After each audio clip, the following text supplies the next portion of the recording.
kembali lagi sama aku Putri Kaps Tarot. Apa kabar? Semoga kalian selalu dalam keadaan baik-baik aja dan sehat-sehat aja. So, aku mau reading, general reading, timeless reading ya. Jadi vice versa, bisa resonate, bisa enggak. Jadi ambil yang resonate aja, buang yang tidak. So, kita lihat ya readingannya kali ini adalah semakin lama kok makin suka, kok semakin lama perasaannya makin tumbuh, semakin melekat di hati dan pikiran. Kenapa begini dan gimana akhirnya? Kenapa makin lama makin suka? Kenapa makin lama makin cinta, ya kan?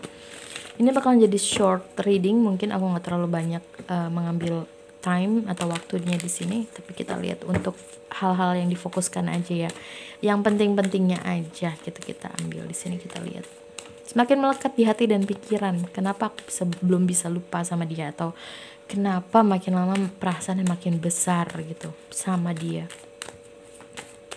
Kita lihat ya. Semakin lama semakin melekat di hati dan pikiran. Bagaimana akhirnya? Clean it up. Mungkin banyak dari kalian hubungannya memang sudah berakhir ya, sudah berpisah, sudah tidak bersama-sama gitu, atau memang masih bersama cuma memang komunikasinya yang udah kurang gitu di sini. Tapi walaupun seperti itu, bukannya move on ya, aku malah makin melekat, malah makin hadir di pikiran dan di hati. Iya, clean it up, kemudian dilanjut sama regeneration.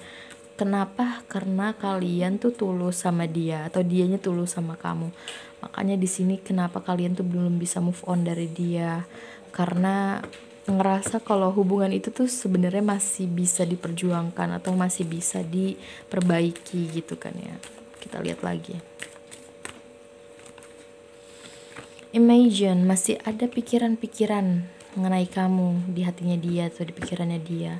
Masih ada kesempatan mungkin ya. Aku ngerasa kalau kalian masih tetap bisa berjuang dengan orang ini. Ada imagine, kemudian imajinasi kamu tuh masih ada di dia, kemudian di dia juga begitu, masih suka mikirin kamu, masih berharap lah gitu kalau hubungan ini masih terus bisa berjalan gitu.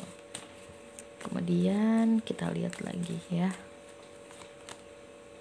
All that glitters, iya, karena dia memandang kamu tuh baik gitu ya, memandang kamu kalau tidak ada yang sepengertiannya kamu gitu. Walaupun aku nggak tahu sih dari cleaning up ini ada sesuatu hal yang menyakitkan atau tidak gitu ya. Kita lihat untuk cleaning up, aku mau klarifikasi untuk lebih jelasnya lagi. Oh iya, benar, ada chaos and conflict. Walaupun kalian tuh ada masalah ya, ada masalah, ada konflik, ada chaos gitu di antara kalian berdua, tapi tidak mengurangi perasaan yang kalian punya satu sama lain.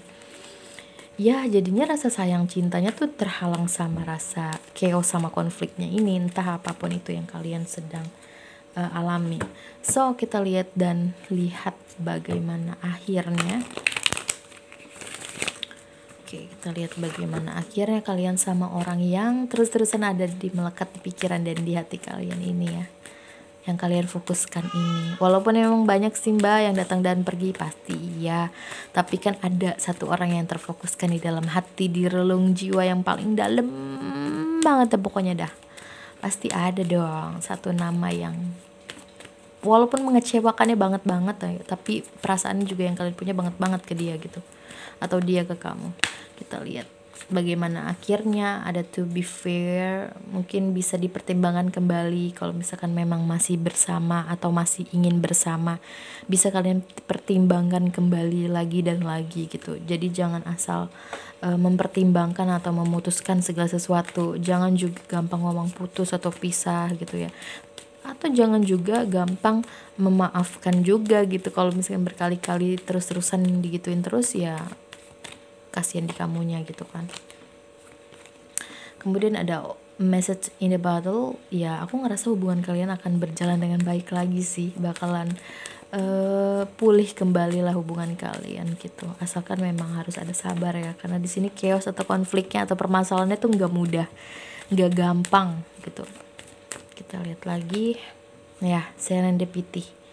Hubungan ini sebenarnya terberkati. Jadi mungkin kalian melalui ujian yang begitu besar, ujian yang begitu dalam, sehingga mendatangkan pikiran-pikiran negatif yang ya udahlah akhirin aja, buat apa juga. gue juga nggak mau terus-terusan diginiin ya, ada begitu, tapi endingnya balik lagi dan balik lagi gitu. Ya nggak apa-apa, namanya cinta, namanya jodoh, kita nggak ada yang tahu. Kita lihat dari tarotnya, mungkin ini bisa dilihat dari advice ya, advice atau saran buat kalian atau pesan pentingnya untuk hubungan kalian berdua ini ya gitu ya.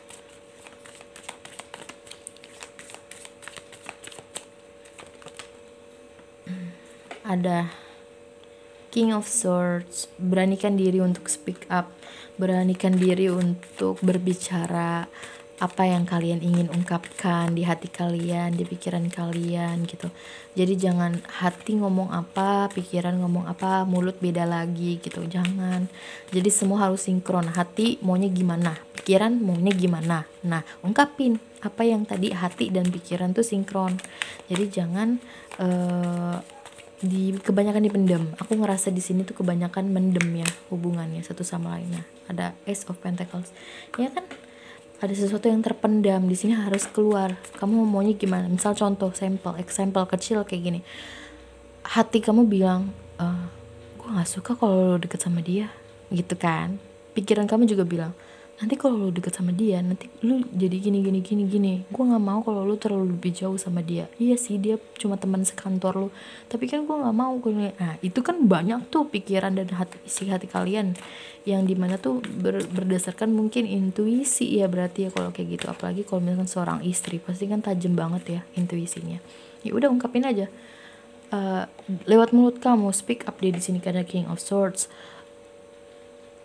Sayang, aku nggak mau kalau misalkan kamu ikut acara reuni itu, atau aku nggak mau kalau kamu berada dalam event itu, karena aku nggak mau kamu mungkin bisa dialihkan pembicaraannya ke hal tujuannya itu, atau bisa jadi juga kamu bisa langsung ngomong jeblak aja gitu, aku nggak suka soalnya kalau kamu deket sama dia, kamu terlalu deket sama dia, aku nggak suka, itu nggak wajar bagi aku dan itu menyakiti hati aku. Kalau kamu mau dengar aku silahkan, kalau kamu nggak dengar nggak apa-apa. Tapi kalau misalkan ya pokoknya intinya ya kamu ungkapin semua lah ya, terserah kamu. Itu namanya kan ini vice versa di general juga dong, apapun itu yang kalian mau bicarakan. Intinya sih harus ada sesuatu yang memang harus diungkapkan gitu, jangan dipendem lagi gitu ya. Itu akan membuat kalian jauh lebih baik gitu. Nine of Wands, jadi gak terlalu terbebani banget gitu. Udahnya terbebani sama sikap dia, sama perempuan atau laki-laki itu, ditambah kamu terbebani dengan pikiran dan hati kamu juga sendirinya gitu. Jadinya double. Ada Five of Pentacles. Kalau kamu nggak bicarain, kalau kamu nggak ungkapin, itu bakalan nambah masalah baru. Nah, kalau kamu udah ungkapin kayak gini nih, jadinya sama-sama enak keduanya. Kamu enak, dia maunya gimana, kamu juga. Nah, kan ada Six of Wands. Jadinya kalian sama-sama terbuka di sini. Kalian sama-sama tahu kalau kalian sebenarnya maunya gimana. Nah, ada Queen of Pentacles. Akhirnya jadinya apa? Lancar. Semuanya lancar gitu. Bagaimana akhirnya? Pada akhirnya kayak gini. Memang harus ada sesuatu hal yang harus diungkapkan gitu. Enggak serta-merta harus dipendem terus, diem aja dulu gitu. Enggak semua hal harus dipendem. Gitu ya. Oke. Kita lihat lagi quotes atau kata-kata untuk kalian, kondisi kalian saat ini. Ada 2. Yang pertama ada ruang tunggu pusakata. Aku suka mengenang-menang perjalanan kita. Oke. Kemudian ada adaptasi bayi tulus. Hadirmu sangat berharga. Ku ingin engkau tahu aku sayang kamu. Iya kan? Semua ini dilakukan bukan karena posesif, tapi karena sayang gitu ya. Oke, mungkin di antara kalian mikirnya kalau ini orang posesif banget atau apa. Intinya di balik posesif itu pasti ada sayang mungkin yang berlebihan gitu. Justru lebih sayang ke pasangan daripada sayang ke diri sendiri. So, segitu dulu aja readingannya. Semoga kalian suka. Jangan lupa like, comment, dan subscribe ya. Subscribe please. Bye.